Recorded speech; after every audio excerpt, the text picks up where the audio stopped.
What's up, guys, and welcome back to the Little Scale Cars YouTube channel. Today in the review box, we have the Lamborghini Revuelto from Bburago. This is part of their new kind of race and play lineup, but not the Ferraris this time around. This one's a Lamborghini, brand new casting for them. So let's go ahead and see if it is worth adding to your collection. So let's go ahead and get things started by looking at our casting.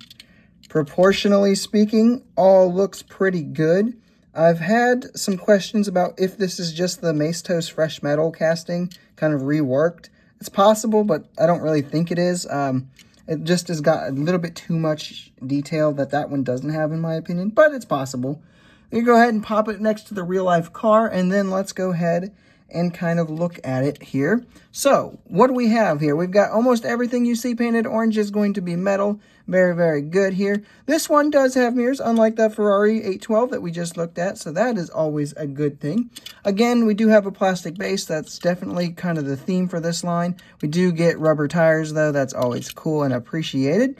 There is a moving part on this one. Kind of got to work at it to get it to open, but there it is. It's the engine cover. It can just kind of lift up, and then you can see it's got some actually pretty good engine details in there, all things considered.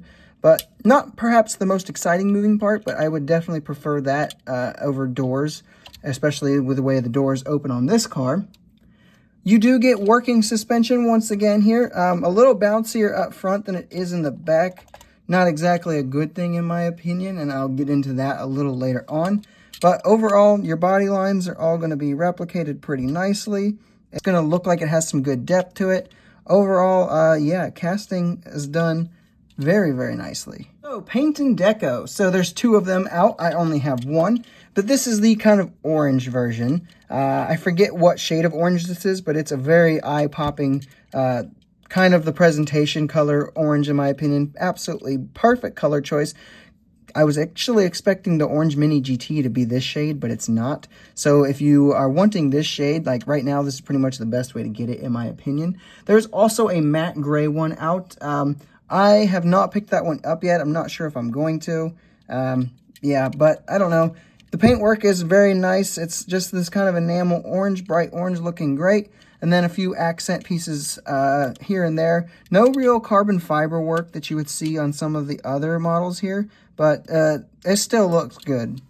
Moving into the details. So starting up front, full kind of detailed headlights, I guess. As full as you can really get with how thin these headlights are. There is a license plate up front, which I would prefer that to not be there, but it does not look bad. It actually kind of adds a unique look to it I kind of like. And then we have the Lamborghini logo right there, looking very, very nice. When we come down the sides here, we have wheels that are pretty close to accurate to the real-life car. You get a little reflector piece there on both sides, looking pretty good. Mirrors are present, as we talked about, and they actually have silver paint on them to kind of give them a reflective look, which is cool. Intakes here on the side have got some detailing work that look pretty solid. And then when we come to the rear here, you will see that we do have full rear detailing with the exhaust and the taillights and everything, but on my example, it's a little sloppy. Like, there's definitely some paint, like, looks a little bit missing. And actually, this black paint up front was slopped all over the sides here when I first got it, and I was able to fix that, though. So they got a little sloppy with the paint on mine. We do have a license plate back there, though. And then, as we kind of already showed earlier, there is some good detailing on that engine. So detailing could have been better executed, but it could just be that mine is a bad example and that most of them are very nice. And if that's the case, then this is very nicely detailed.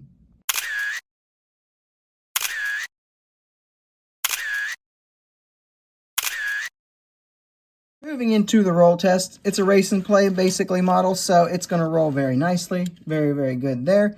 Went ahead and put it on the scale, and it comes out to be 35.7 grams, so it does have some decent heft to it, despite the plastic base, which is always good to see. So moving into our pros and cons, getting started with the pros, the value. So again, like $4 or $5, this is going to run you maybe 6 tops. With that price, you're going to get a very nicely detailed model. The only two Revueltos that are going to be cheaper than that are going to be the RMZ City and the Maestos kind of Fresh Metal Adventure Force lineup, whatever you want to call it. And neither one of those are worth your pickup, in my opinion, at least. Tomica is going to be similarly priced to it. In my opinion, this is better than the Tomica by a fairly good margin. The other cool thing is going to be that moving part. I'm a big fan of that. I'm not going to play with it right now just because it is a little stiff and a little hard to get out. But I do think it is a cool little feature, and the engine detailing underneath it is very, very good. Moving into the cons. So, the suspension. I mentioned this with the Bugatti Bolide that I did from Bburago. The working suspension in the back, it's not very bouncy, right? Up front, though, it's really bouncy, and that kind of creates it sitting weird. It almost looks like it's stanced. It's not super noticeable, but I would just prefer them to have not done suspension on this one, in all honesty. The other big con is probably just going to be on mine, and it's going to be that sloppy detailing work on the back with the paint job there, and the fact that this was all like, this entire section here was basically painted black when I first got it, and I actually had to take like a magic eraser and scrub it off to see if that would get it off. Thankfully it did, but yeah, that's probably just on mine, but I can only review the one I have. Moving into some quick size comparisons here, we have it with some Mattel Lamborghinis, with the Matchbox moving part Lamborghini Centenario, and the Hot Wheels Lamborghini Aventador.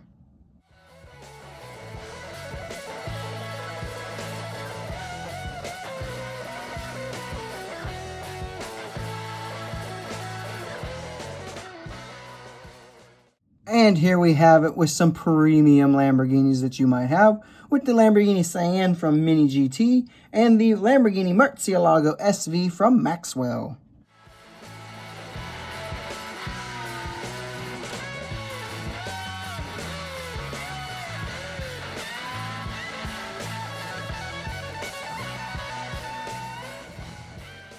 So with all that out of the way, let's find some overall scores here. Hype level, I'm going to give it a 9.5 out of 10. I think with Tomica and Mini GT having Revueltos out already, this one maybe wasn't as sought after as some of the others.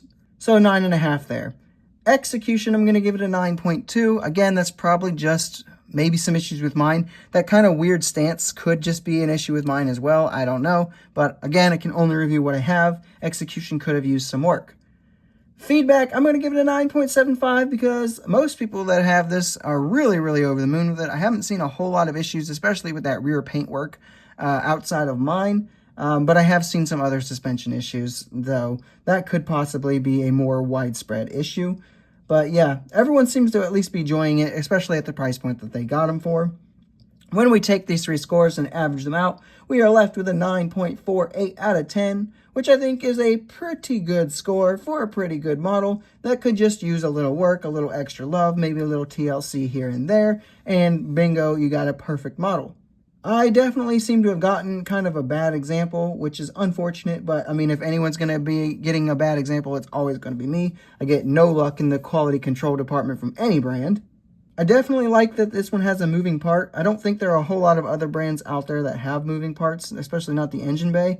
So that is definitely a kind of a cool and unique feature, especially when that engine is so nicely detailed underneath that little moving part thing. And again, all grand total for about $5. I got mine for like $4.50, something like that. It is still an absolutely overall phenomenal model. Very, very good, especially at that price point. I definitely recommend it for anyone who's on a budget or customizers who want a project. I would say this is the best Revuelto out there if you are just trying to spend as little money as possible. Alrighty guys, that is all I have for this review. I hope you have enjoyed it. If you did, make sure you leave a like, subscribe if you are new, and don't forget to leave a comment down below telling me what your thoughts are on this particular model. Have you think the new Bburago 1/64 scale lineup has improved enough for you to pick them up? Let me know down below, and I will see you in the next video.